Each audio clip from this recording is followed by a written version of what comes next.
100, o Alex vai projetar aqui, você pode abrir sua Bíblia aí, mas está em unidade, está em Cristo, né? A nossa mente, o nosso coração em conjunto, unidos em um só propósito: louvar e engrandecer o nome do Senhor. Amém? Quem não encontrou já está projetado aqui, mas quem quiser abrir sua Bíblia aí, não tem problema. Amém? Diz assim o texto do Salmo do número 150: Aleluia!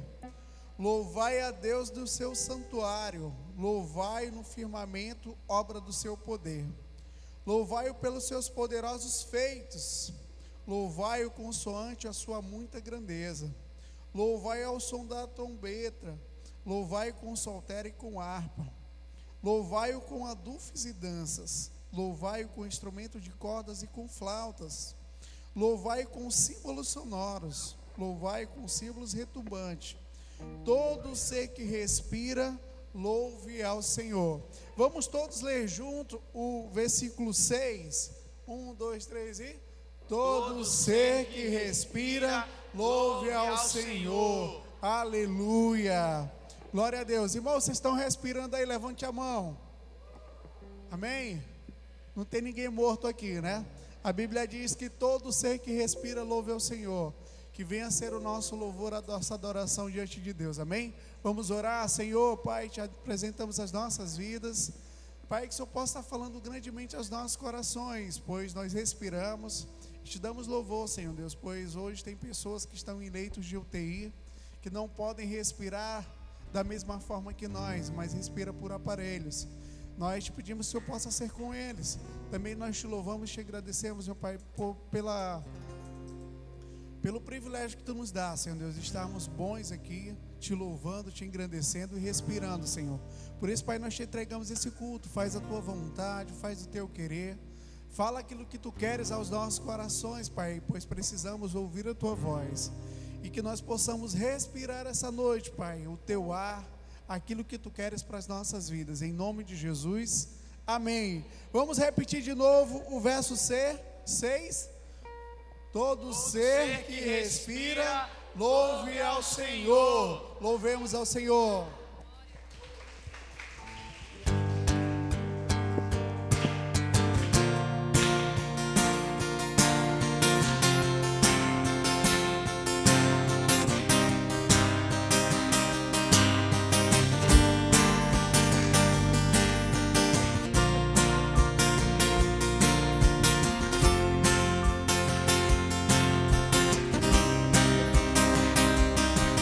Sou aquele que te amou primeiro.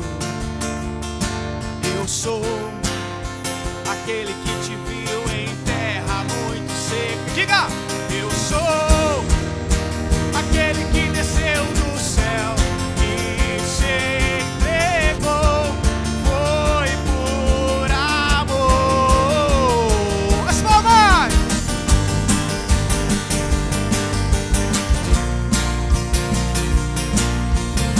Bendito seja o nosso Deus, o nosso Salvador. Eu sou aquele que te amou primeiro. Eu sou aquele que te viu em terra muito seca. Eu sou aquele que desceu do céu e se entregou. Foi por amor. Todo mundo! Foi por amor.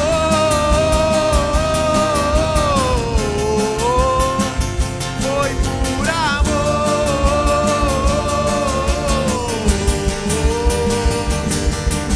Eis que estou à porta e bato.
palmas, porque Ele diz: aos cansados e todos os oprimidos, sobrecarregados, venham, venham, venham a mim. Aos cansados e todos os oprimidos, sobrecarregados e aflitos, venham, venham a mim. Aos cansados e todos os oprimidos, sobrecarregados e aflitos, venham, venham a mim. Oh, aos cansados e todos os oprimidos, sobrecarregados e aflitos, venham, venham a mim. Eis que estou à porta e bato. Se alguém ouvir minha voz e abrir, eu entrarei. Oh, eis que estou à porta e bato. Se alguém ouvir minha voz e abrir, eu entrarei. Deixa eu ver se vocês aprenderam isso, igreja. Eis que estou à porta e bato. Se alguém ouvir minha voz e abrir, Eu entrarei. Eis que estou à porta e bato. se alguém ouvir minha voz e abrir, Eu entrarei. Oh, eis que estou à porta e bato. Se alguém ouvir minha voz e abrir, eu entrarei.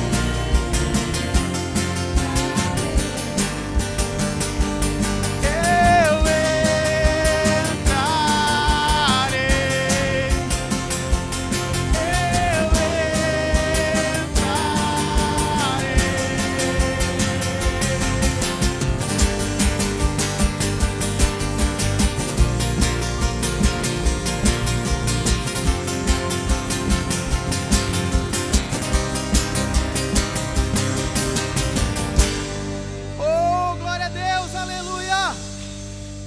Louvado seja o nome do Senhor, Ele é digno de toda a honra, de toda a glória, de toda a adoração. Diga para a pessoa que está ao seu lado assim: um dia o Senhor vem nos buscar. Diga assim: um dia nós estaremos louvando ao Senhor na glória, amém? Glória a Deus.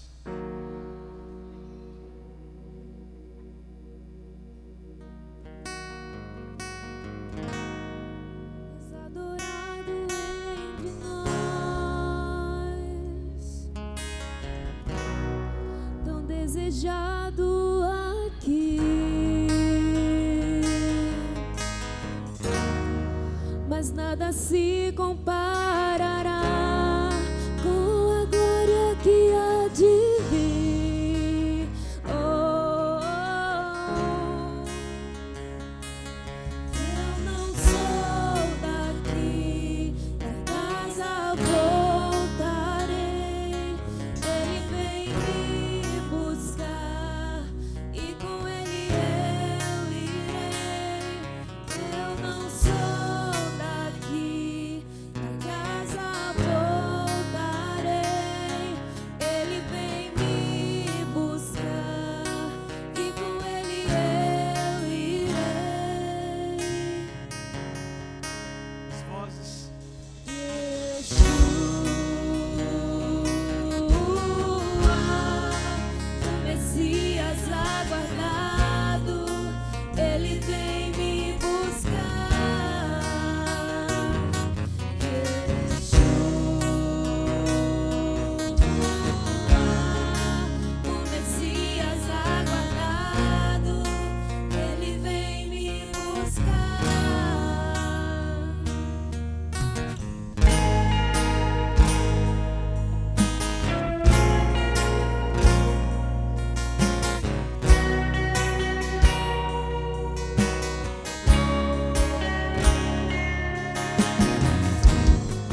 Messias aguardado. Glória a Deus. Ele vem me buscar. Sim, Senhor, Maranata. Yeshua, o Messias aguardado, ele vem me buscar. Mais uma vez, Yeshua. Aleluia. O Messias aguardado, ele vem me buscar. Você poderia dizer aleluia, glória a Deus. Ele vem nos buscar. O Messias aguardado, ele vem me buscar.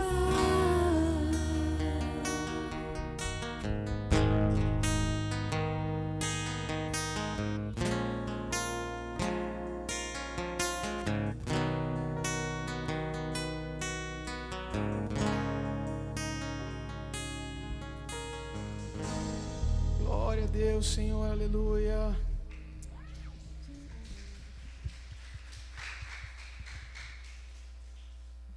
De fato, Senhor, não há outro como Tu. Só o Senhor está sobre o trono. Só o Senhor é digno de toda adoração, de todo louvor. Tu és o Senhor da igreja. Te adoramos, Jesus.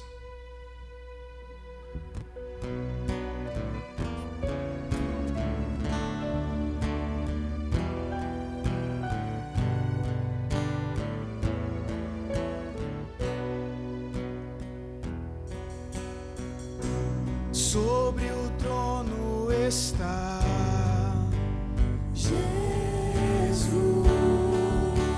Santo, digno de adoração, honra, glória. sobre o trono estás, sobre o trono estás, Jesus Santo, digno tu és, digno de adoração, honra e glória. Digno é o Senhor, o Cordeiro que no trono está, outro igual não há.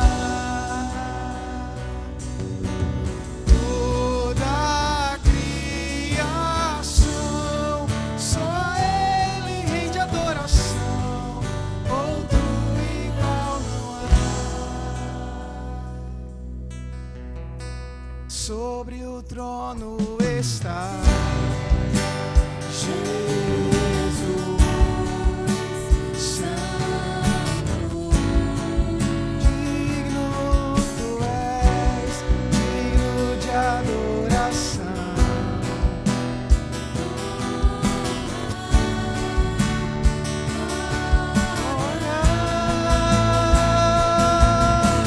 Digno é o Senhor, o Cordeiro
nesse lugar, Senhor, porque cremos que outro igual não há, outro igual não há.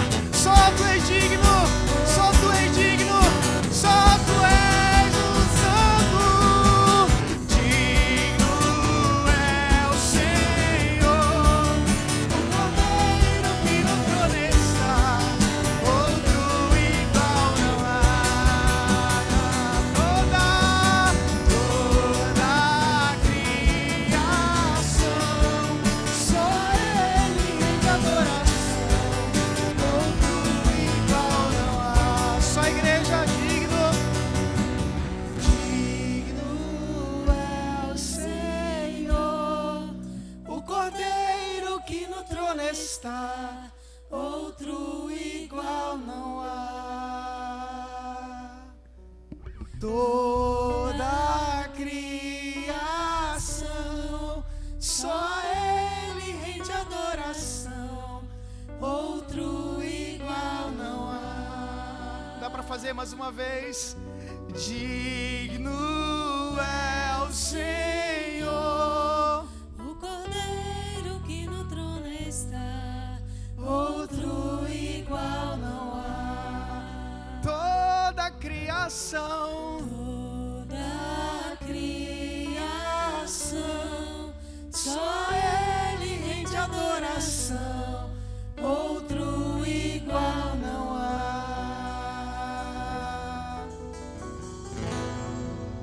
outro igual não há.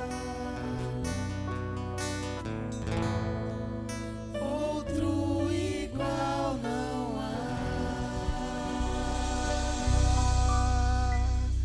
Glória a Deus, aleluia.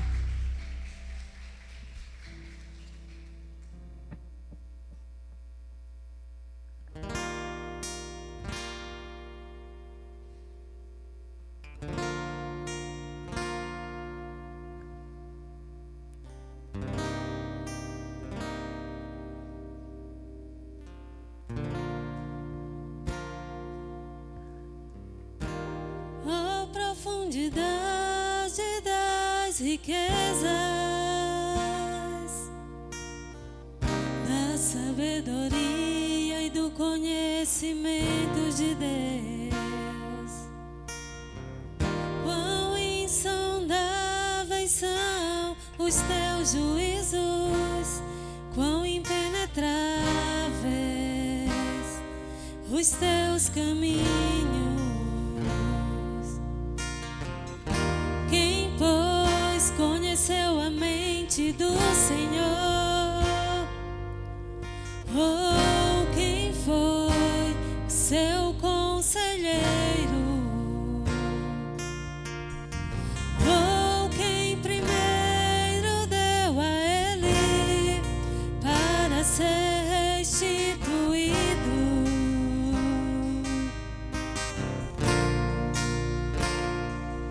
Porque dele, por meio dele, para ele são todas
Boa noite, amados irmãos. Que bênção, né? Louvar o Senhor. Ver tantas frases, né? De gratidão ao nosso Deus. Como essa última canção, que não é nada sobre nós, é tudo sobre Ele. E o texto das ofertas dessa noite, dízimos e ofertas, eu quero que vocês abram lá em Mateus 6, nós vamos ler de 19 a 21. O Evangelho de Mateus, ele vem trazendo Jesus como rei. E ele é rei. Ele é o rei mais importante de todo o universo. E como todo rei, ele estabelece o seu reino. E o reino dele, o padrão é dele, não é o nosso. E eu quero ler com vocês esses versículos, que é a orientação desse rei para nós. E ele diz assim: não acumuleis para vós outros tesouros sobre a terra, onde a traça e a ferrugem corrói, e onde ladrões escavam e roubam. Mas ajuntai para vós outros tesouros no céu, onde traça nem ferrugem corrói, e onde ladrões não escavam nem roubam. Porque onde está o teu tesouro, aí estará também o teu coração. Amém? E o que nós podemos aprender essa noite? Aqui tem uma recomendação, meus amados, para o uso dos nossos bens financeiros. E esses bens financeiros, eles devem ser utilizados com propósitos que sejam celestiais e eternos. Isso é um princípio que nós devemos ter. Então, o meu bem financeiro, ele tem que ter um propósito. E o propósito dele deve ser celestial e eterno. Então, isso é algo que nós temos que aprender a viver dessa forma. E o segundo ponto que eu quero trabalhar com vocês essa noite sobre isso é que o bom uso do nosso recurso financeiro, ele vai revelar o quê? O nosso coração. Então, quando ele fala no versículo 21, porque aonde está o teu tesouro, aí estará também o teu coração, isso é uma atenção para a gente. Olha, o bom uso do teu recurso financeiro, entendendo que ele é para um propósito maior, que é eterno, celestial, ele revela o nosso coração. Porque a gente entende o quê? O que é o nosso recurso financeiro? É algo que Deus nos dá para nos manter aqui na terra, para cuidar da nossa família, para cuidar do nosso corpo físico, para ter força para trabalhar. E aqui, quando a gente vem para a igreja juntos, quando a gente oferta ou dizima, nós estamos também depositando em algo eterno. Porque não é algo que é para mim, é algo que é para a igreja do Senhor, é para o corpo de Deus. Então, que nós possamos ter esse pensamento e saber em todo tempo qual o propósito que nós queremos, nossos bens financeiros, e que Ele possa realmente revelar que o nosso coração está em Deus, está em Cristo, e que Ele é o Rei da nossa vida. Amém? Vamos louvar nesse momento de oferta e agradecer o nome do Senhor. Amém. Quero convidar você a ficar mais uma vez de pé, louvarmos ao Senhor. Deus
Glória a Deus. Vamos orar, meus irmãos. Pai, nós te agradecemos por continuar esse tempo de adoração, entregando a Ti as nossas ofertas e os nossos dízimos. E que o Senhor esteja mesmo sondando os nossos corações e nos fazendo também um autoexame de nós mesmos e do nosso coração a respeito da nossa fidelidade para contigo. Porque o Senhor importa quando a gente entrega, mas entrega com alegria, em submissão. E assim a tua obra nessa terra vai sendo estabelecida. Muito obrigado, Senhor. Muito obrigado pelo avanço da tua igreja nessa terra, pelo avanço do teu reino e pelo privilégio de sermos usados para esse avanço. Abençoa o teu povo, supre as suas necessidades, Pai. Aqueles que estão desempregados, aqueles que estão orando por uma promoção de emprego, orando por uma causa na justiça. O Senhor é o justo juiz, que no tempo determinado pelo Senhor, aquele que escuta as nossas orações, não deixa, Pai, que os teus filhos possam sofrer nenhum tipo de privação nessa área das suas vidas, mas que em tudo o Senhor possa acrescentar, para que também da mesma forma eles possam ter com o que repartir. Assim te agradecemos em nome de Jesus. Amém. Glória a Deus. Amém. Bem, irmãos, uma boa noite a todos. Graça e a paz da parte do Senhor. Não sei se tem alguém nos visitando nessa noite. Alguém nos visitando nessa noite? Isso, aqui a minha esquerda, né? Seja bem-vinda. A minha direita, à esquerda. Alguém mais visitando? Não. Então, alguém que estivesse próximo pudesse falar com o nosso visitante e apertar a mão dela, saudá-la. À minha direita, alguém nos visitando? Não? Todos da casa? Lembrando que, sempre quando você deseja estar conosco na igreja, nós recebemos, conversamos, apresentamos a igreja. Da mesma forma que, quando alguém sai da igreja, a gente procura comunicar, orar, para que os irmãos possam tomar conhecimento.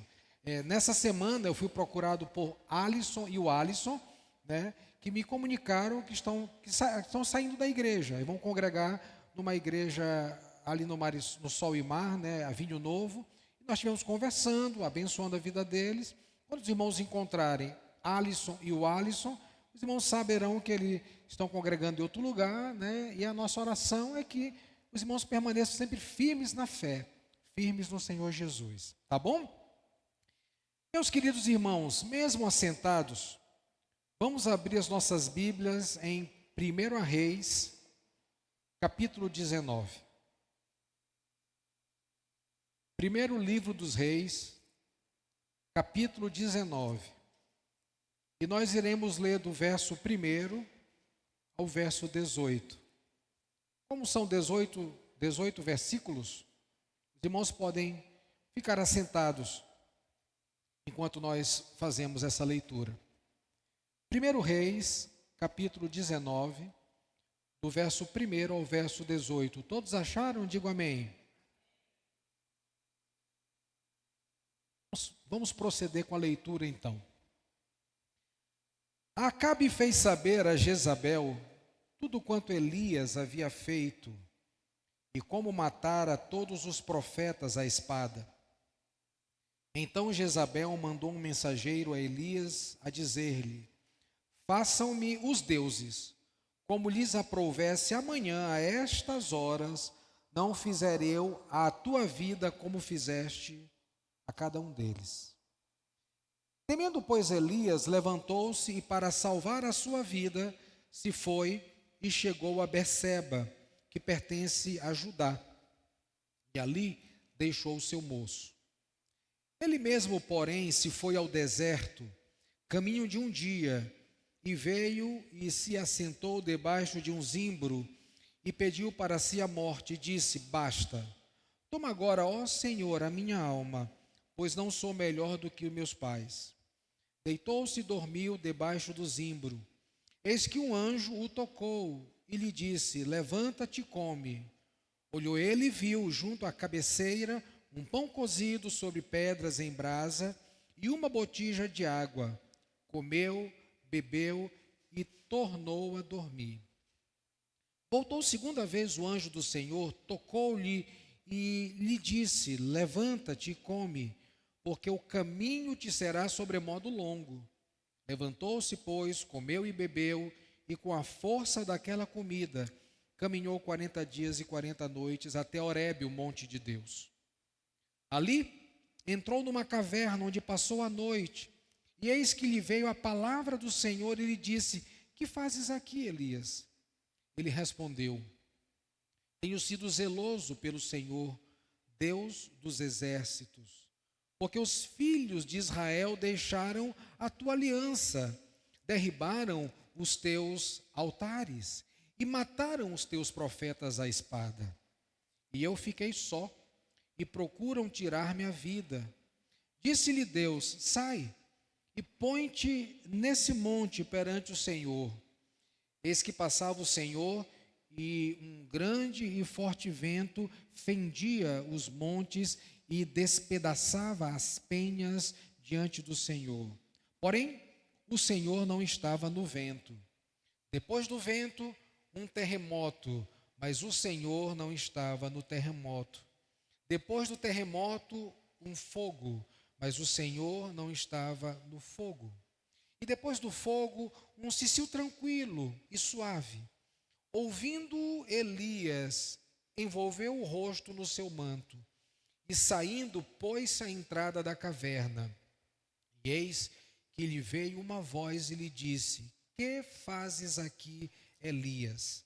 Ele respondeu: tenho sido em extremo zeloso pelo Senhor, Deus dos exércitos, porque os filhos de Israel deixaram a tua aliança, derribaram os teus altares e mataram os teus profetas à espada.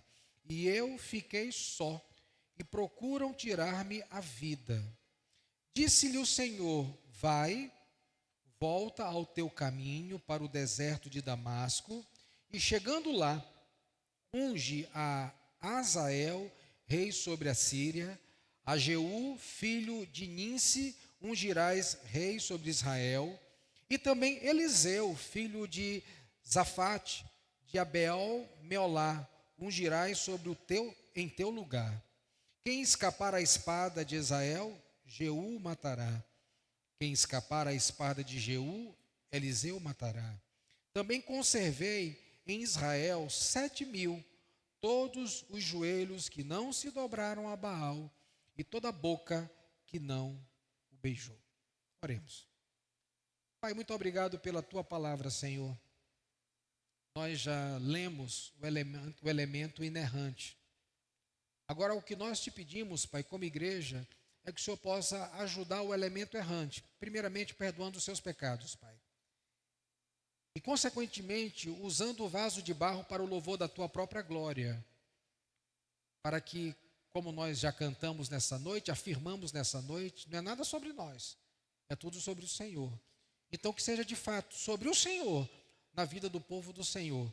Essa é a nossa oração que fazemos em nome de Jesus. Amém. Irmãos, quando uma pessoa desiste do casamento, ou desiste do emprego, ou desiste até de ficar na própria igreja, o que é que você diz a essa pessoa? Ah, tudo bem, pode ir, não tem problema nenhum, vai embora. É assim? Alguém não quer mais o casamento, desiste do casamento, fala, pode ir embora, não tem problema não. Alguém desiste do emprego, você sequer conversa com ele, pergunta o que aconteceu, não pode ir embora, não tem problema nenhum não. Os versos 9 e 13 que nós lemos aqui, eles nos mostram que não foi isso que Deus falou para Elias. Diante da sua crise, da sua tristeza, da sua angústia, da sua depressão, se é que podemos falar assim. Pelo contrário, Deus perguntou a Elias, por quê? O que você faz aqui? O que você está fazendo nesse momento da sua vida? Deus, ele tratou com a angústia de Elias. Deus, ele tratou com a crise de Elias, com a dificuldade de Elias. E ele faz perguntas a Elias, a fim de que ele possa ser levado a reflexões. E ele também convida Elias a olhar para frente, quando ele diz que ainda havia uma comissão para Elias. ele ainda ungiria o rei da Síria, ainda ungiria o rei de Israel, ainda ungiria o seu sucessor, que é Eliseu. Então Deus está tratando com o coração do seu servo, do seu profeta, fazendo-o olhar para frente, dando a ele esperança, mostrando a ele que há esperança mesmo quando os dias são terrivelmente difíceis, como foram nos dias de Elias. Nos domingos que eu preguei nesse capítulo, eu trabalhei 2 pontos com vocês. O primeiro foi a afirmação de Elias. Em outras palavras, ele disse: eu não quero mais viver, verso 4. E no último domingo que eu preguei, eu falei sobre o pensamento de Elias, que era um pensamento completamente diferente do pensamento de Deus. Enquanto Deus pensava algo para Elias, Elias pensava algo completamente diferente do que Deus pensava sobre ele. E no dia de hoje eu quero trazer 3 lições à igreja, apresentando Deus como um conselheiro, como alguém que traz conselhos para a nossa vida, mesmo quando as nuvens são densas, escuras e parece que o sol não vai mais brilhar na nossa vida.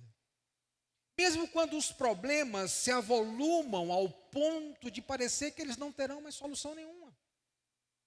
Mesmo quando a nossa alma se derrama em angústia, desespero, até mesmo depressão, e parece que nós nunca sairemos dessa situação. Então Deus, como conselheiro, Ele vai nos ensinar pelo menos 3 lições do capítulo 19 de 1 Reis. A primeira delas está dos versos 5 ao 8, que nós já lemos. É quando Elias se deita, ele dorme, o anjo o toca, ele acorda, e na cabeceira do local onde ele está dormindo tem pão cozido sobre brasa em pedras, sobre pedras em brasa, e tem uma botija de água fresquinha para ele beber. Ele come e volta a dormir, o anjo faz segunda vez, ele come, ele então sai numa jornada.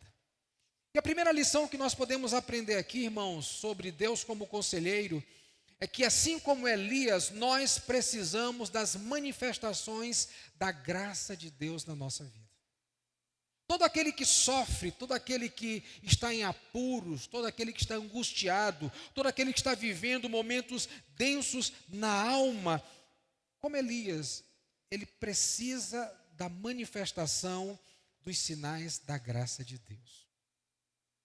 Deus, ele deu 2 coisas ao seu servo Elias. O primeiro, descanso físico. Ele deita e dorme. O segundo, Deus proveu a Elias nutrição. Talvez se fosse qualquer um de nós queríamos de maneira abrupta resolver logo o problema. Elias, você está pensando de maneira errada, Deus não pensa assim. Elias, não foi só você quem ficou, tem 7.000 que não beijaram a Baal. Lembra de Obadias, ele escondeu 100 homens e os manteve alimentando a vida deles. Qualquer um de nós queria logo resolver o problema. Mas Deus não faz assim como um bom conselheiro. Ele sabe que uma alma abatida por vezes precisa de descanso. Uma alma abatida por vezes precisa de nutrição, de alimento, para que ele possa enfrentar os problemas que são reais e que existem na vida de pessoas reais. Elias precisava da manifestação dos sinais da graça de Deus. Talvez como eu e você nessa noite precisamos, em meio aos nossos problemas, aos nossos dilemas, às nossas dificuldades, às nossas guerras, às nossas lutas, às nossas crises, às nossas tristezas, aos nossos dissabores. Precisamos da manifestação graciosa de um Deus amoroso. Deus não culpou Elias por causa da sua tristeza. Ele não concluiu, como muitos gostam de ser, abruptamente conclusivos. Você está assim por causa disso, ponto final. Mas Deus manifestou graça na vida do seu servo Elias. Até porque o Salmo 103, verso 14, nos diz que o nosso Deus conhece a nossa estrutura e Ele sabe que nós somos pó. Deus, quando trata comigo e com você, Ele não trata como os outros querem tratar conosco em nossas dificuldades. Como os amigos de Jó trataram com ele, num dado momento da sua crise, da sua dor, da sua angústia. Mas Deus tratou com Elias como trata conosco, porque Ele sabe da nossa estrutura, e Ele sabe que nós somos pó. E o que nós precisamos é da manifestação da graça desse Deus, quando nós estamos em apuros. Deus, Ele deu descanso. Dorme, Elias. Deus deu nutrição. Come, Elias. Porque é isso que, por vezes, uma alma abatida, cansada, sobrecarregada, precisa de descanso e de nutrição. Porque dormir, meus irmãos, refresca a mente, o corpo e definitivamente é uma bênção. Eu não quero contrariar a palavra do domingo passado, porque falava de preguiça. Mas esse sono é bênção. É quando você precisa descansar. É quando você precisa de nutrição e descanso. É uma bênção. O Salmo 4, minha mãe sempre recitou e me ensinou a orar esse salmo antes de dormir. É o salmo de Davi, quando ele estava em meio às perseguições, e uma pessoa perseguida, por vezes, até mesmo perde o sono. Uma pessoa com problemas vê o sol nascer várias vezes. Então Davi, no Salmo 4, verso 8, nos ensina a dizer assim: em paz me deito e logo pego no sono, porque só Tu, Senhor, me faz repousar seguro. É confiança em Deus para um descanso seguro. O Salmo 127, verso 2, nessa mesma linha de um Deus em quem podemos descansar confiadamente, vai dizer que aos seus amados Deus dá enquanto dorme. Essa é uma boa teologia, a teologia do sono. Deus está manifestando os sinais da sua graça na vida do seu servo, do seu profeta. E talvez Ele quer manifestar na sua e na minha vida nessa noite. Porque talvez há pessoas aqui que não estão conseguindo dormir mais. Deus, Ele deu nutrição física. Elias foi fortalecido com aquele alimento. E diz o texto que aquele alimento fez com que Elias andasse 40 dias e 40 noites. Uma coisa é você andar por andar, e a outra coisa é você andar com um propósito. Elias andou para o deserto, deixou o seu moço e caminho de um dia foi para um deserto. Mas agora, segundo a orientação do Senhor, ele vai andar para o monte de Deus, não para o deserto. Ele come uma comida que nutre a sua vida ao ponto dele caminhar 40 dias e 40 noites. Eu fico pensando, se eu acho essa comida, eu compro lá para casa. Já imaginou comprar comida só de 40 e 40 dias? Essa comida deu sustância para que Elias pudesse andar 40 dias e 40 noites no propósito. Porque tem muita gente andando errante pelo deserto. Mas quando nós comemos da nutrição de Deus, quando somos tocados pela graça de Deus, quando os sinais da graça de Deus se manifestam na nossa vida, na nossa existência, nós passamos a andar com um propósito. Ele foi para o monte de Deus.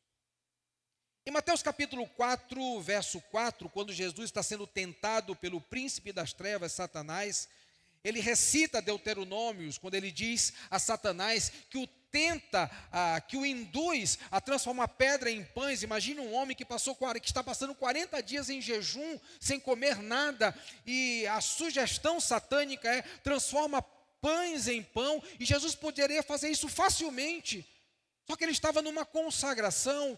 Então ele se volta para Satanás e diz: nem só de pão viverá o homem, mas de toda a palavra que sai da boca de Deus. Naquele momento Jesus não come pão, ele está em consagração e ele se alimenta de Deus. Ele não está agora focado em nutrição material, ele está focado em nutrição espiritual. Mas nesse momento da vida de Elias, a primeira coisa que Deus faz com Elias é prover nutrição material, muito embora ele vai prover nutrição espiritual. Contrastando Mateus 4:4 com Mateus 15:32, a segunda multiplicação dos pães, diz o texto que a multidão estava 3 dias com Jesus, ouvindo Jesus ensinar. Então Jesus se voltou para os seus discípulos e disse: olha, deem de comer essa multidão, para que eles não desfaleçam pelo caminho. Aquela multidão que estava se alimentando do pão da vida que é Jesus, e estava sendo nutrido espiritualmente, poderia desfalecer pelo caminho, não por falta de nutrição espiritual, mas por falta de nutrição material.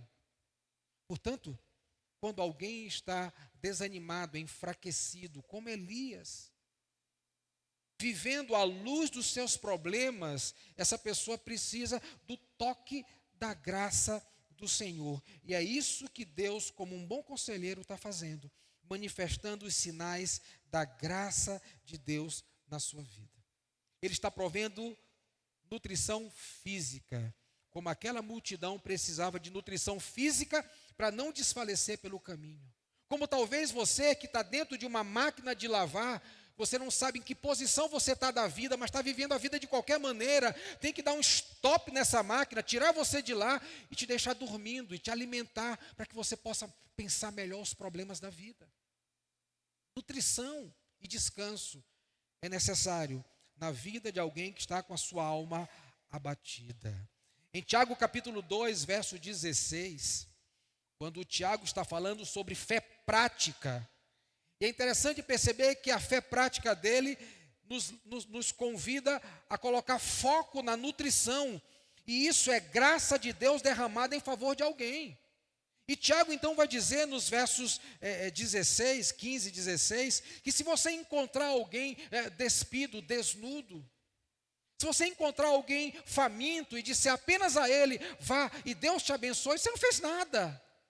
Mas se aquele faminto foi até você e você proveu o alimento para ele, você proveu nutrição, para que ele pudesse avançar. Isso é fé prática.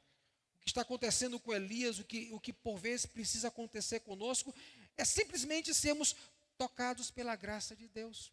Precisamos parar, precisamos descansar, precisamos nos alimentar, para que possamos enfrentar as nossas jornadas, aí sim, poder encarar o problema de frente, mas completamente reestruturado. Meus irmãos, o sono, o anjo que toca, a comida que estava na cabeceira de onde Elias estava dormindo, eram provas do amor de Deus por Elias. Era o toque da graça se manifestando na vida de Elias. Eram os sinais da graça que nós tanto precisamos quando estamos passando por crises emocionais. Você tem dormido bem? Você tem se alimentado bem? Não estou falando se você tem comido hambúrguer. Estou falando se você tem se alimentado. Você tem comido arroz, que é carboidrato, proteína, verdura. Eu estou perguntando se você está se alimentando bem. Se você tem dormido bem. Aquela famosa 8 horas a 9 horas. As pessoas que têm de 16 a 60 e poucos anos de idade. Você tem dormido bem, comido bem, para enfrentar os dilemas da vida, os problemas da vida, a escola, a universidade, o ministério, o casamento, o labor. A OMS, ela considera os distúrbios do sono uma epidemia global e que tem afetado 45% da população mundial.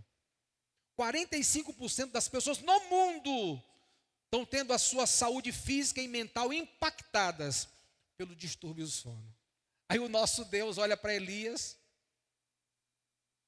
e o coloca para dormir.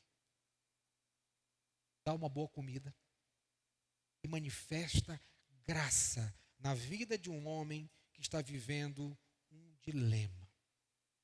Sabe quais são os 3 pilares da saúde?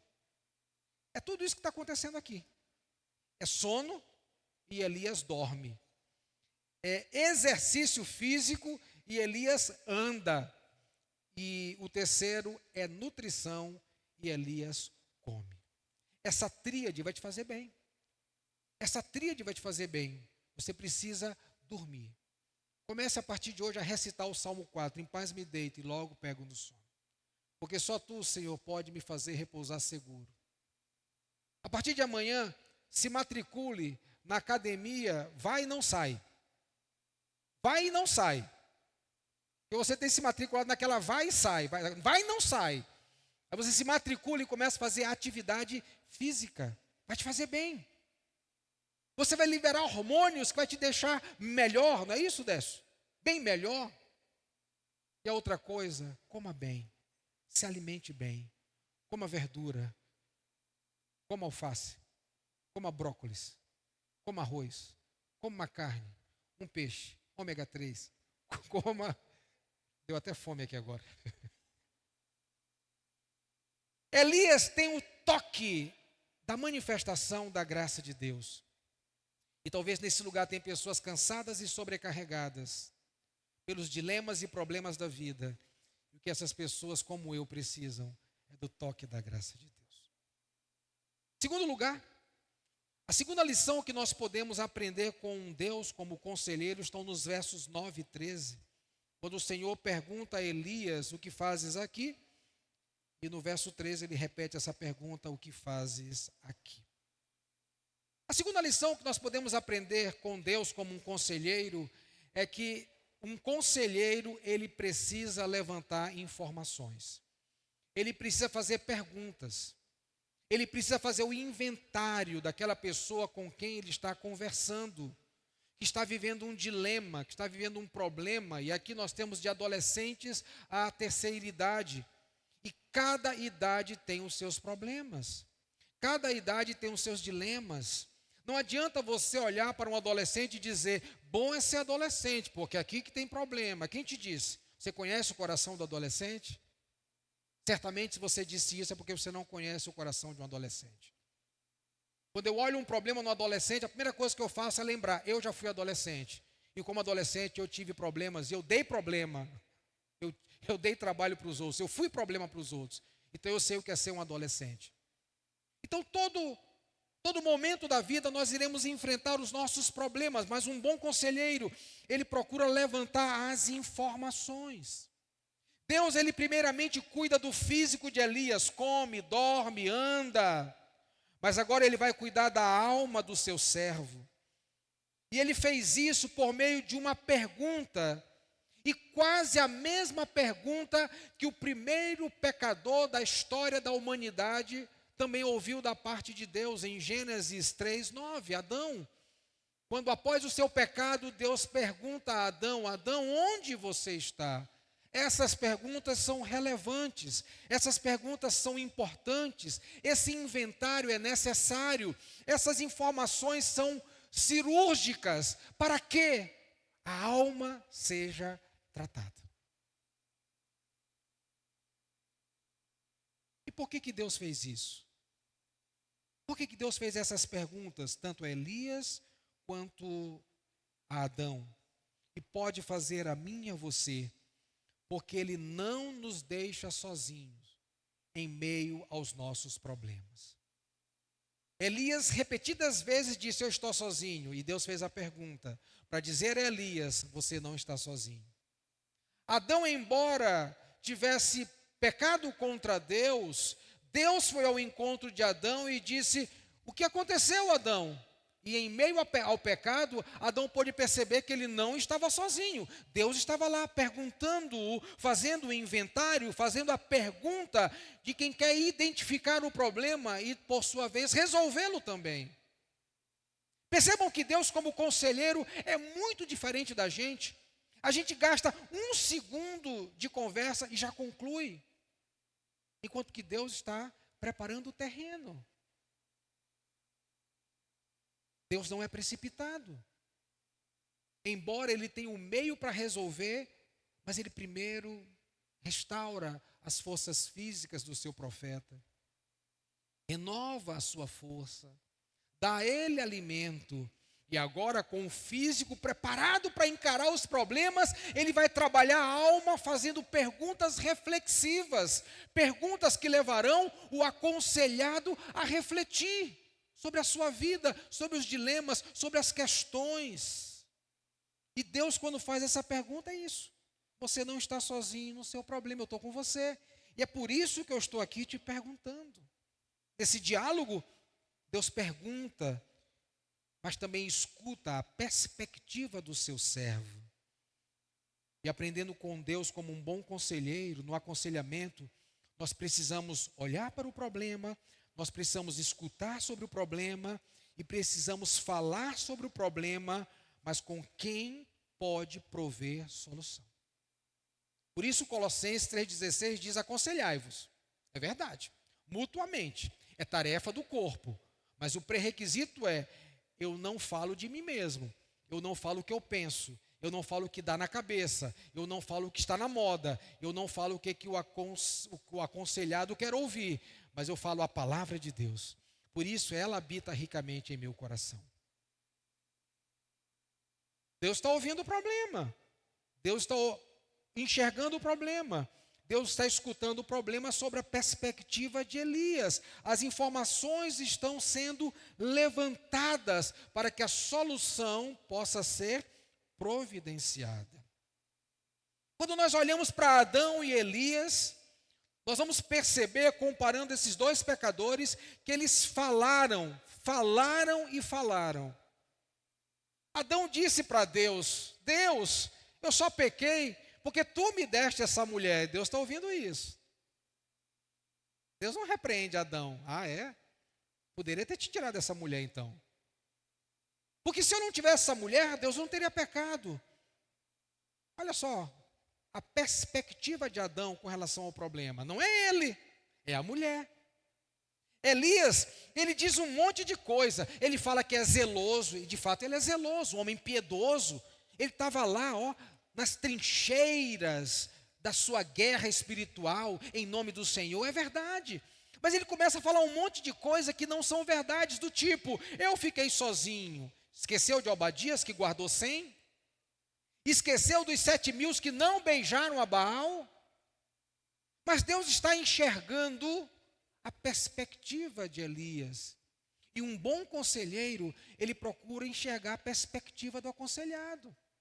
Deixa ele falar. Quanto mais ele falar, mais elementos você terá para trabalhar no aconselhamento. E quando Colossenses 3,16 nos chama para uma vida de aconselhamento, ele está nos dizendo o seguinte: olha, essa vai ser a dinâmica de vocês. Entretanto, a resposta de vocês não está em vocês mesmos, porque não é nada sobre nós, é tudo sobre o Senhor. A resposta está na palavra do Senhor. Elias e Adão falaram, mas isso não quer dizer que tinham razão. Normalmente, quando a gente vai aconselhar um casal, quem vem primeiro leva vantagem. Imagina o homem vindo primeiro e falando tudo para o conselheiro. Ele levou vantagem.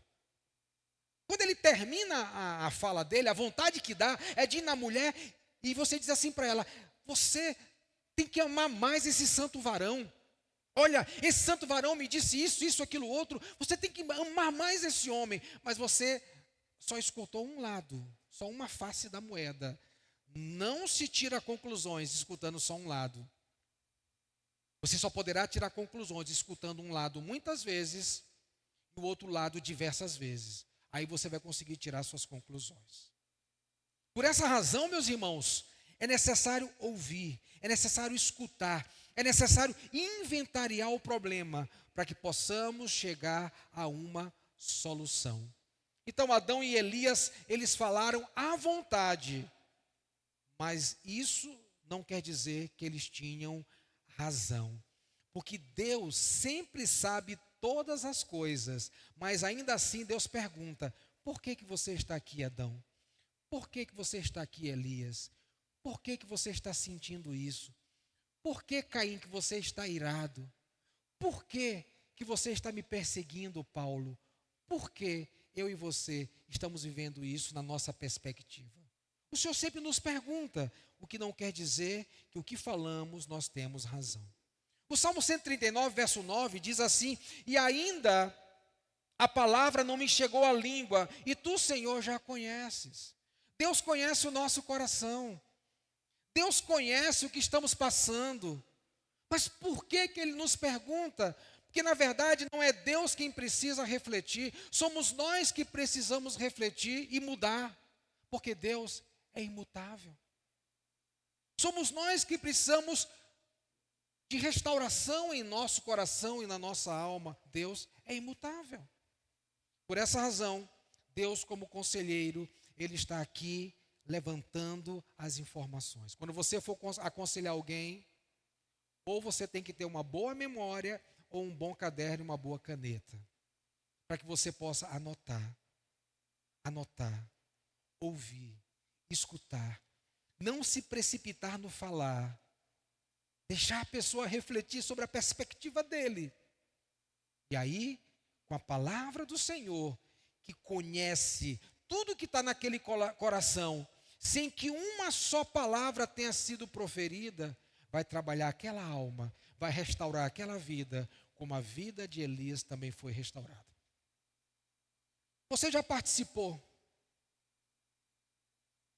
de uma conversa onde o problema foi identificado e tratado?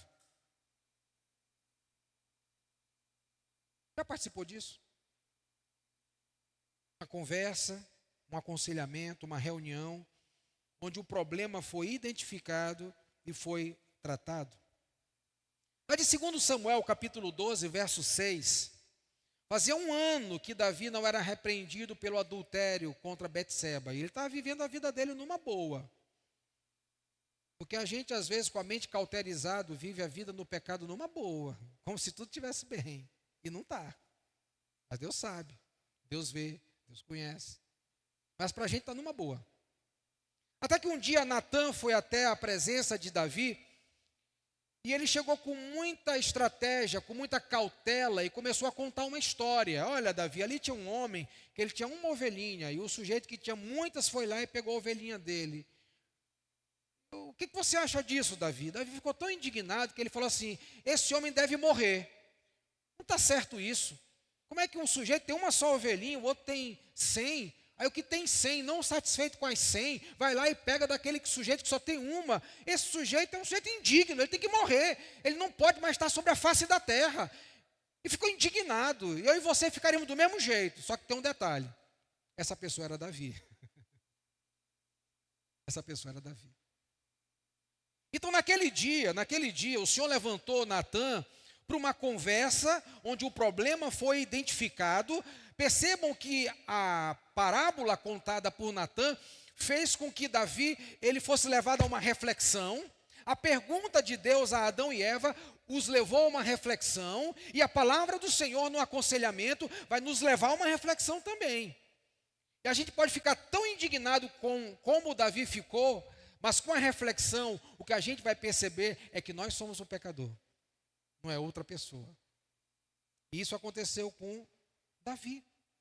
E você vai ver no Salmo 51, um salmo de contrição, o salmo de Davi pós-repreensão, pós-quebrantamento. Um pecador sofrido, mas agora arrependido e tratado por Deus ao ponto de ser restaurado. É necessário inventariar tudo o que está acontecendo, irmãos. E Natã vai lá e inventariou tudo. Levantou os pontos, levantou as questões, aconselhar isso.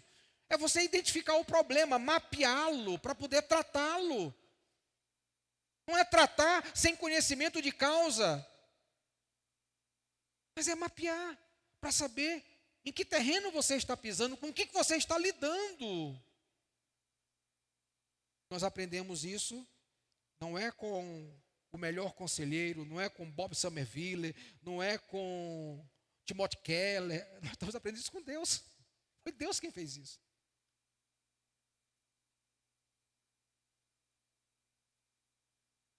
Conselheiro, meus irmãos, ele precisa questionar para entender o coração daquele que sofre. Se você não fizer perguntas como Deus fez a Elias, a Adão, e como Natã fez a Davi, você não vai conhecer o coração daquele que sofre. Você só vai conhecer o coração daquele que sofre se você chegar com perguntas, inventariando a vida, sabendo por quê, o que ele sente, o que ele pensa, o que aconteceu, por que aconteceu, o que ele sentiu dos seus pais quando isso aconteceu, o que essa ausência tem causado na vida dele, por quê, por quê, por quê?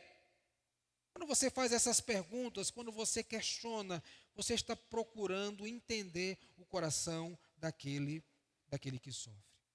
Em primeiro lugar, nós precisamos dos sinais da graça de Deus. Come, dorme, descansa, esfria a tua cuca. Em segundo lugar, nós precisamos, depois de nutridos, tratar o problema da alma. Então temos que identificar o problema. E Deus está nos ensinando isso. Mas em terceiro e último lugar, nós aprendemos nos versos 4 e de 8 a 11, que a nossa restauração, ela é proveniente da presença de Deus. Nós precisamos da presença que restaura. Se você percebeu o verso de número 4, depois que Elias deixou o seu moço, não é bom andar sozinho, ainda mais quando nós estamos com a nossa alma abatida, a gente pode fazer bobagem. Ele vai para o deserto, o caminho de um dia. Se assentou debaixo de um zimbro e pediu para si a morte, e disse: basta, Senhor, pode me matar, a vida perdeu sentido para mim. Elias optou pelo deserto. Mas o verso de número 8, depois que ele é nutrido, depois que ele sente os sinais da manifestação da graça do Senhor, ele é convidado por Deus a ir para o monte Horebe. Enquanto ele opta pelo deserto, Deus pelo monte Horebe. Enquanto Elias optou pelo isolamento, pelo ostracismo, Deus optou pelo Horebe. Porque lá no Horebe, Deus iria restaurar Elias. Nós precisamos da presença que nos restaura. Bob Somerville diz que muitas vezes ele leu os salmos sem querer, no auge da sua depressão, mas entendendo que ele precisava da palavra. Nós temos tantos recursos hoje, mesmo em meio às nossas angústias e tristezas. Se você não está conseguindo ler, bota o telefone para falar. Às vezes o telefone fala tanta bobagem, tanta coisa inapropriada. Bota para falar Salmo. Bota para falar Filipenses. Bota para falar Provérbios. Bota para falar as Escrituras. Bota para falar aquilo que manifesta a presença de Deus que restaura. Elias foi para o deserto, queria o isolamento. Deus o mandou para o Horebe. Deus queria restaurá-lo. Deus chama Elias para fora da caverna, para se apresentar ao Senhor no seu monte, diz o texto. Elias queria um deserto e Deus o queria no seu monte, no monte Horebe, também conhecido como Monte Sinai. O Monte Sinai, onde Deus se revelou a Moisés, onde Deus deu as tábuas da lei, onde Deus deu a sua palavra a Moisés e ao seu povo, onde Deus orientou o seu povo a viver a sua maneira, a maneira de Deus, a maneira do eterno. Para onde Deus está levando Elias? Ao lugar da palavra, ao lugar do encontro com o verbo de Deus, ao lugar do encontro com Jesus, ao lugar do encontro com aquele que fala e nós vivemos, ao lugar do encontro daquele que fala e nós somos curados, ao lugar do encontro com aquele que fala e resolve os nossos problemas. É no Horebe de Deus que está a tua restauração. É no Horebe de Deus que está a solução dos meus e dos teus problemas. É no Horebe de Deus que há a cura para a nossa alma. É no Horebe de Deus que há restauração para a nossa família. É no Horebe de Deus que há conselhos que vão nos levantar do pó e vão nos reerguer. É no Horebe de Deus. Não é no teu isolamento. Não é no teu ostracismo. É que eu não quero que ninguém saiba. É um egoísmo pecaminoso que vai te matar. Sabe por quê, meus irmãos? Varrer a sujeira para debaixo do tapete não deixa a casa mais limpa. Tem muita gente varrendo a sujeira para debaixo do tapete e a casa continua a mesma suja. Não adianta. Tem que inventariar o problema. Tem que identificar o problema. Precisamos de um Natan na nossa vida. Que em amor vai nos confrontar. Que vai nos dizer quais são os pecados. Precisamos. Para que lá no Horebe de Deus, a palavra do Senhor se sobreponha às nossas palavras. Elias tinha muitas palavras, só eu fiquei, só isso, só aquilo, eu sou zeloso e tal, e Deus ficou ouvindo aquilo. Mas lá no Horebe, lá no monte de Deus, lá onde as tábuas da lei foram dadas, a palavra do Senhor se sobrepôs a de Elias e proveu restauração. Meus irmãos, Deus ele se revela por meio da sua palavra e isso restaura a nossa alma. Salmo 19, 7 diz: a lei do Senhor é perfeita e restaura a alma. É no Horebe de Deus que eu e você seremos restaurados. É expostos à palavra de Deus que nós seremos restaurados. É diante da lei do Senhor que é perfeita e que restaura a alma que nós seremos transformados. Precisamos da presença que restaura. Não corra de Deus, corra para Deus. Não fuja do teu Horebe, mas corra para o teu Horebe, onde a palavra de Deus vai tratar com você, com o teu coração, vai te limpar dos teus pecados, vai lavar a tua vida, vai dar cabo dessa angústia, desse medo. Elias teve medo. Tem gente carregando culpa e no Horebe de Deus, Deus resolve a culpa. Tem gente sem propósito, no Horebe de Deus, a gente recebe propósito. Tem gente sem saber o que fazer. No Horebe de Deus, a gente aprende o que fazer. A amorosa solução de Deus era se revelar a Elias. Isso era suficiente. Deus ele vai ao encontro do sofrido, sabe, irmãos? Ele foi ao encontro de Adão e Eva, ele foi ao encontro de Elias, ele foi ao encontro de Moisés, ele foi ao encontro de Paulo. Ele vem ao meu e ao seu encontro. Ele vai ao encontro do sofrido. E nós precisamos parar de confiar mais em nós mesmos e confiar mais em Deus, porque Ele pode nos restaurar. É no Horebe de Deus que nós somos restaurados. É no Horebe de Deus que Ele restaura a nossa alma ferida, abatida, machucada. É no Horebe de Deus que a palavra dEle restaura a nossa alma. Eu quero fazer uma pergunta para você, para nós terminarmos. Para onde você tem corrido quando você está cansado, quando você está esgotado, quando você está fadigado? Para onde você tem corrido quando espiritualmente você se encontra assim? Elias espiritualmente estava tudo isso que eu falei para você. Talvez você esteja em algum momento da sua vida, talvez como Elias, cansado. Para onde você corre? O Evangelho de Mateus, capítulo 11, verso 28, Jesus vai nos fazer um convite. Esse convite Ele pode estar fazendo para você nessa noite.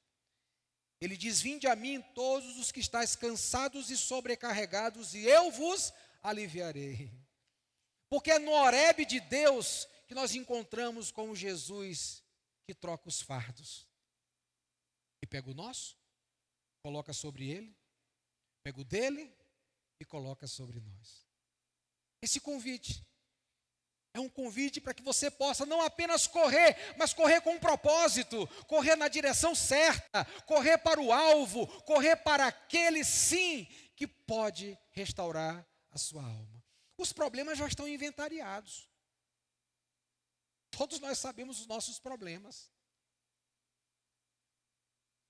Agora o que nós precisamos é correr para os braços de quem pode resolvê-los.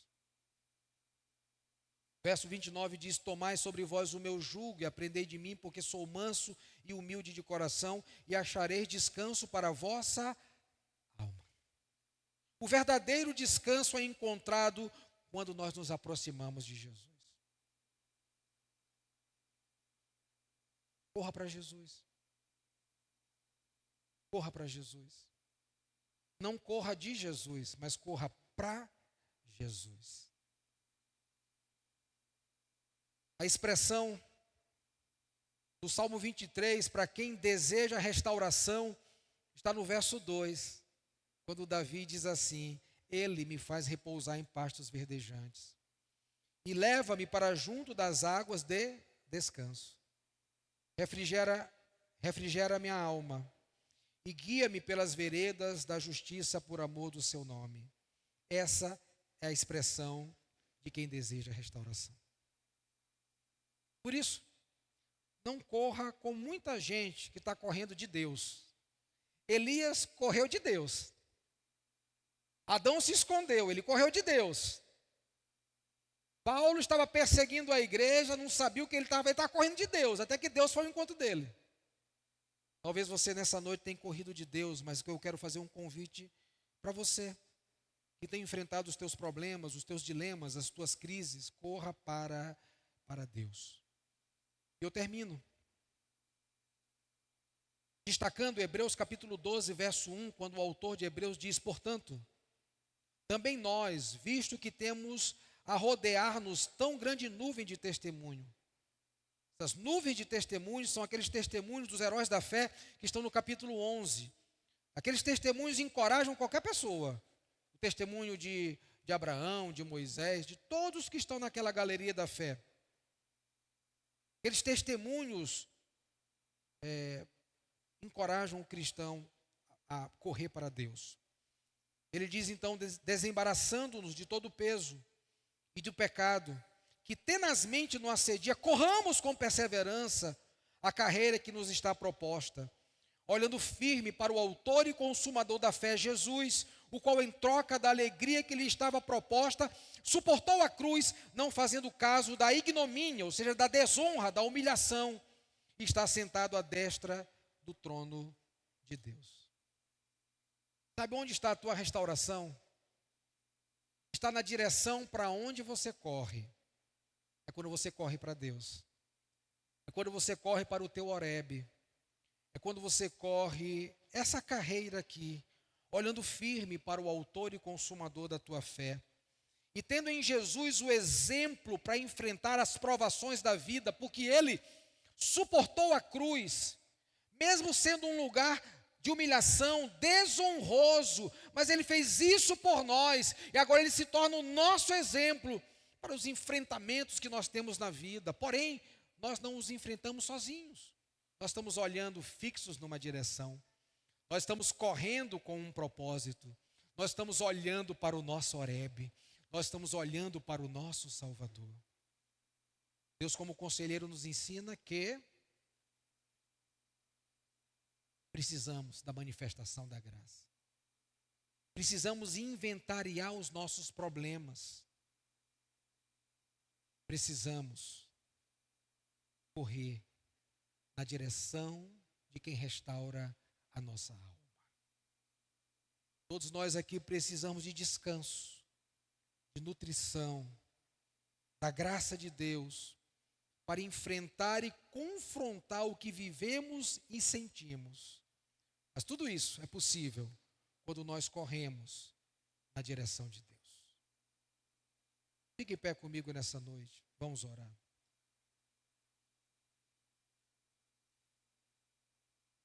Há uma música antiga, não tão antiga, porque ela é bem contemporânea. nos faz pensar como Deus pode ser com a gente, a partir de como Ele foi com outras pessoas. Essa canção antiga, ela dizia mais ou menos assim: Tu fostes com Moisés, sê comigo, ó Deus, sê comigo, ó Deus. Usaste a Elias, usa-me, Senhor, usa-me, Senhor.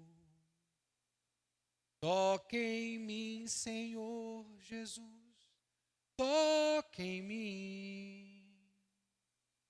Necessito mais de ti, toque em mim.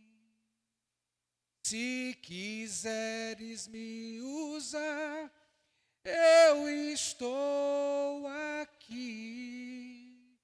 Toque em mim, Senhor, toque em mim.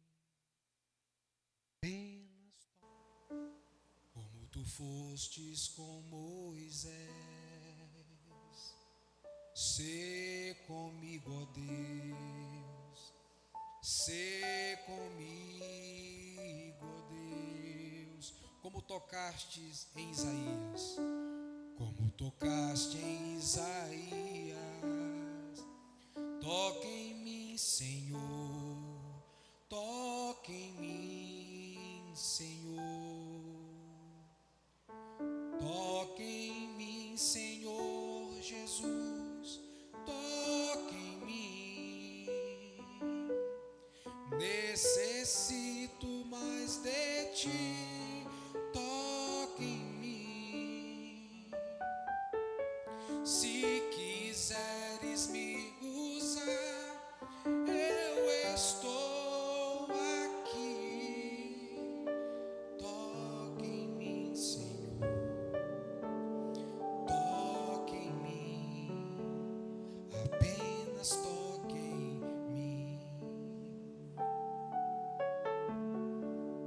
Como tu fostes com Davi, sê comigo, ó Deus, sê comigo, ó Deus. Como usaste a Elias, usa-me, Senhor, usa-me, Senhor. Toque em mim, Senhor Jesus, toque em mim. Necessito mais de ti, toque em mim. Se quiseres me usar, eu estou aqui. Toque em mim, Senhor, toque em mim, apenas toque em mim. Talvez nessa noite, algumas pessoas têm sido tocadas por problemas, por adversidades, por adversários.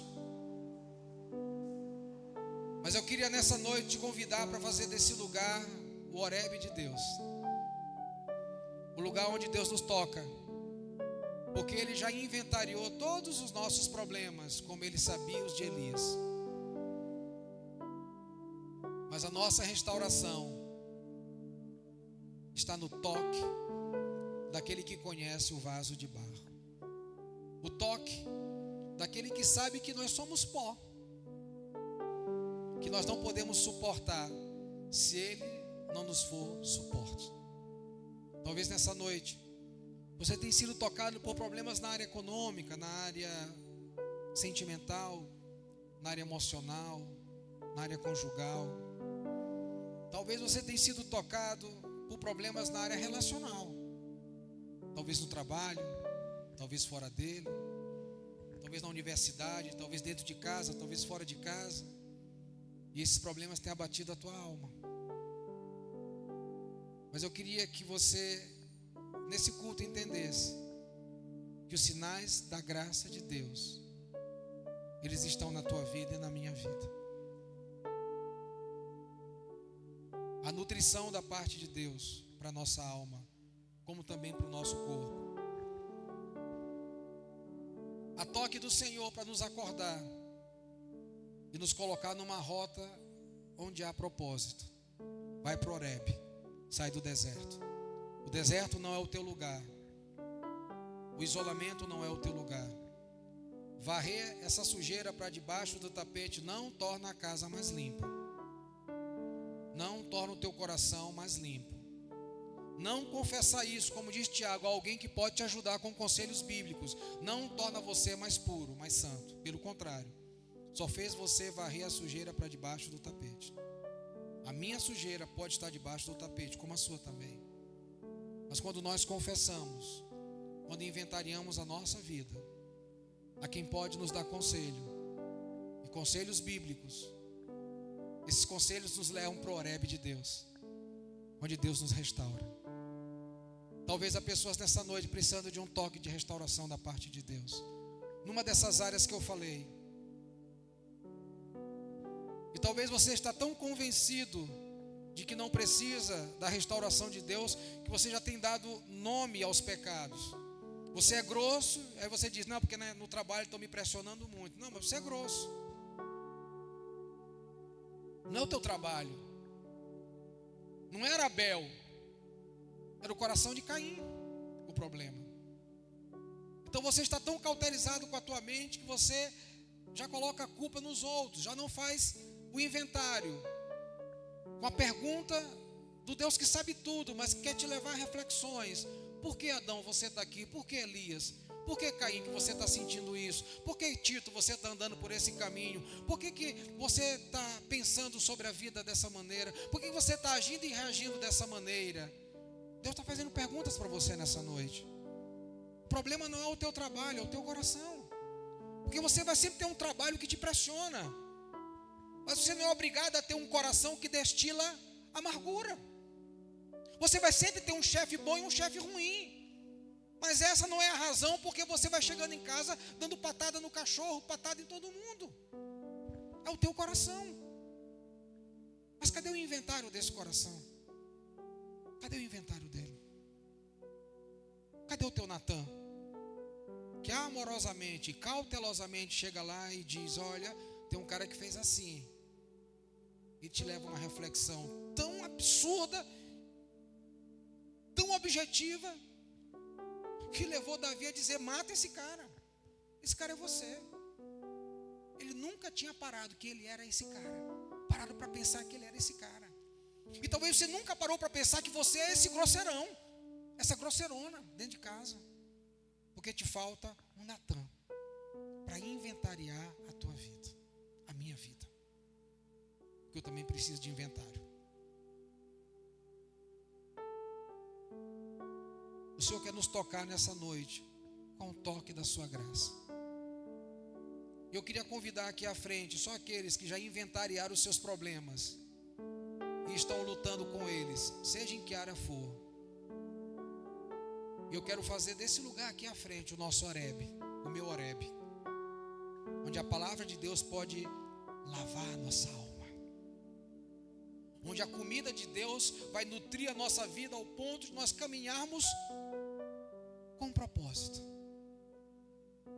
Somente aqueles que, inventariando a sua vida, lidam e lutam com questões com as quais você só pode ser restaurado pelo toque de Deus. Vem aqui à frente, vamos orar. E vamos fazer desse lugar o Horebe de Deus.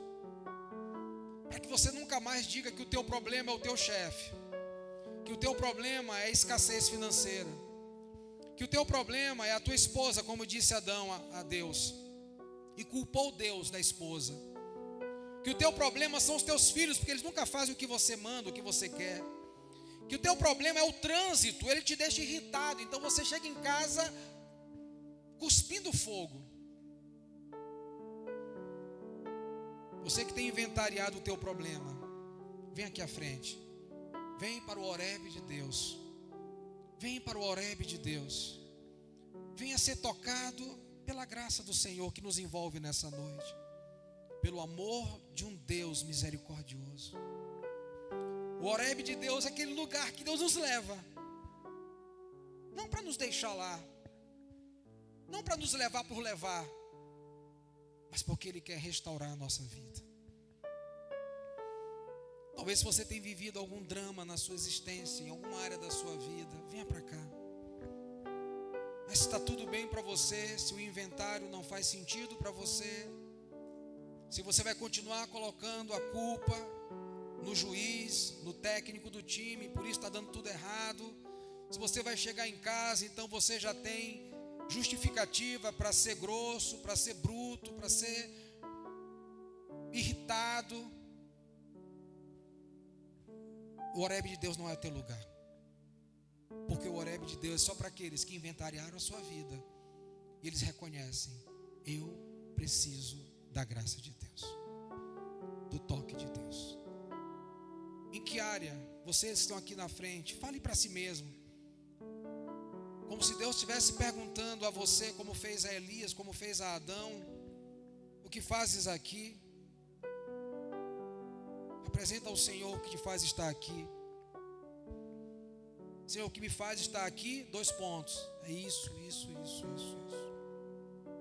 O que me faz estar aqui, Senhor, é que eu tenho colocado a culpa em todo mundo, no meu chefe, na situação econômica. E eu chego em casa, eu descarrego nos filhos, na esposa, no marido, no pai, na mãe, no sogro, na sogra, no avô, na avó.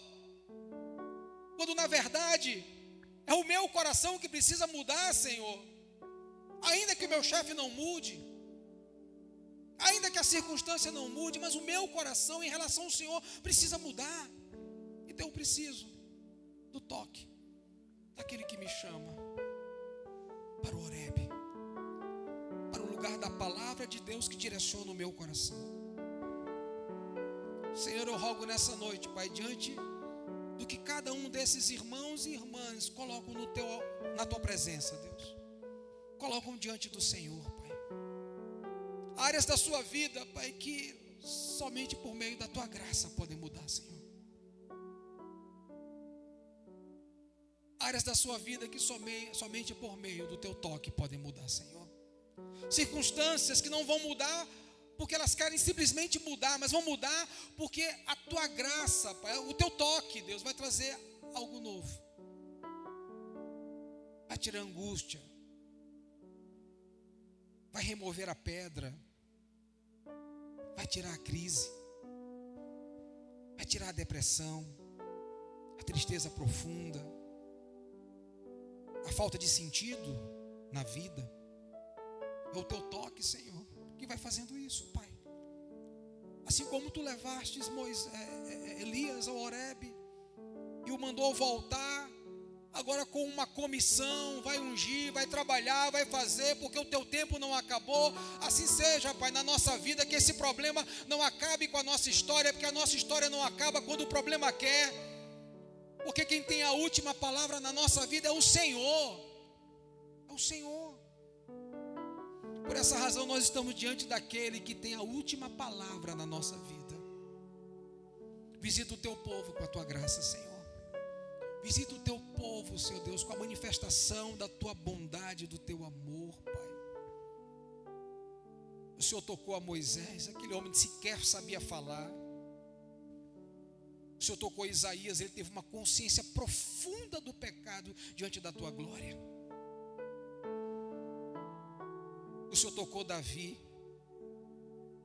ele cometeu um homicídio e um adultério na mesma família. O Senhor tocou Elias, ele havia perdido a esperança de viver. Então o Senhor pode tocar as nossas vidas, Pai. O Senhor pode pegar esse vaso quebrado e fazer um vaso novo nessa noite para a tua glória. Derrama a tua unção sobre as nossas vidas, Pai. A unção que quebra todo jugo, a unção que desfaz, toda a ação do inimigo. A unção que nos libera para ti, Senhor, para viver a vida que o Senhor tem para nós. Derrama a tua unção sobre as nossas vidas, quebrando, Pai, todo fardo. Nós estamos aqui porque aceitamos o convite. O Senhor nos disse: vinde, e nós fomos. Agora, Senhor, troca o fardo, tira o fardo pesado, que nós não podemos absolutamente fazer nada com quanto à salvação, mas o Senhor pode tudo. O Senhor é o nosso Salvador, o nosso libertador. Troca o fardo nessa noite. Pessoas carregando fardos que não são seus. Troca com Jesus, troca com Jesus, troca com Jesus. Troca esse fardo, troca esse fardo, troca esse fardo. Esse que você carrega não é seu, troca com Jesus. Busca descanso naquele que tem palavras de vida eterna. Busca descanso naquele que tem o que você necessita nessa noite para viver. Entra aqui um vaso quebrado, mas pelo toque das mãos do oleiro sai um vaso novo. Manifesta a tua graça nesse auditório, Senhor. Os sinais da tua graça na vida do teu povo. Eu quero ser, Senhor amado, como um vaso nas mãos do oleiro. Você consegue cantar essa canção nessa noite? E deixar que a mão do oleiro toque nesse vaso e faça coisas novas para o louvor da sua glória.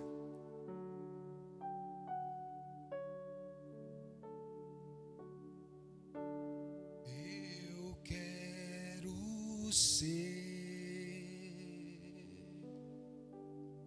Senhor amado, como um vaso nas mãos do oleiro. Quebra minha vida e faça de novo. Eu quero ser. Eu quero ser um vaso novo.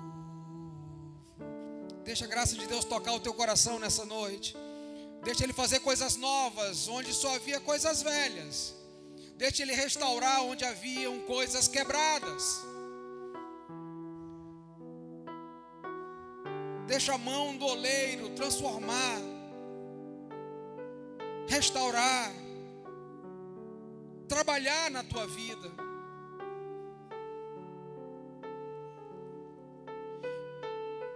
Deixa Ele fazer coisas novas na tua alma. Talvez a tua alma está marcada por coisas velhas, mas nessa noite deixa o oleiro fazer coisas novas na tua vida. Deixa Ele tirar a culpa do teu coração. Você carrega essa culpa, essa amargura. Deixa o oleiro tirar isso da sua vida. Talvez você tenha cometido coisas ao ponto de dizer: eu não me perdoo. Mas quem disse?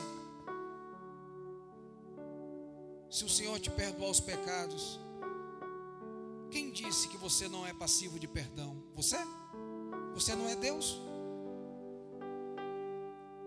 Porque a palavra nos diz: se o teu coração te condena, Deus é maior do que Ele para te perdoar. Talvez a sua vida não tenha corrido na direção de Deus, porque você está ancorado a situações do passado. Mas nessa noite, deixa o oleiro fazer coisas novas na tua vida. Deixa Ele fazer coisas novas na tua vida.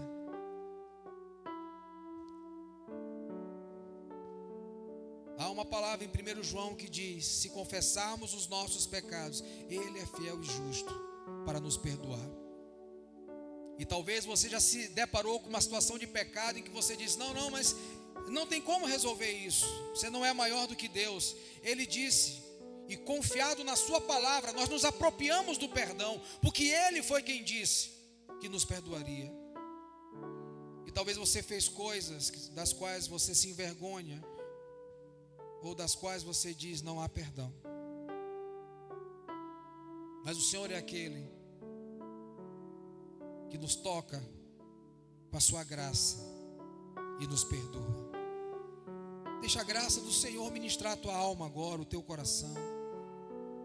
Faz um inventário da tua vida, mesmo você que não veio aqui à frente, talvez pelas razões que você tem, mas faz um inventário.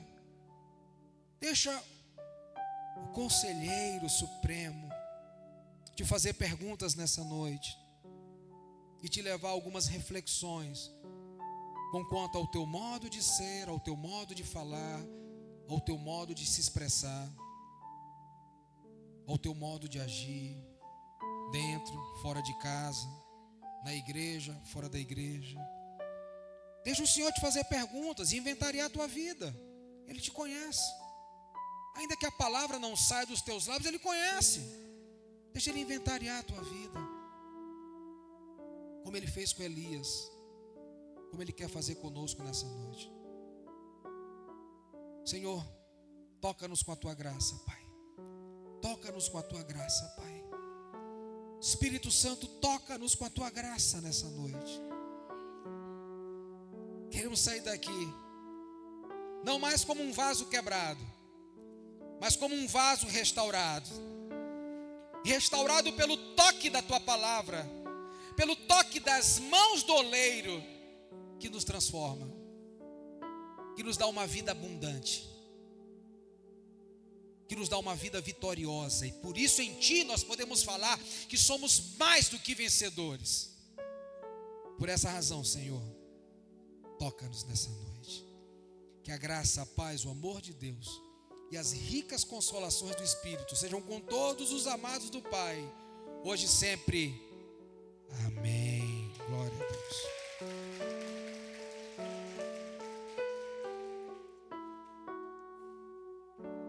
Boa noite a todos, irmãos. Deus abençoe.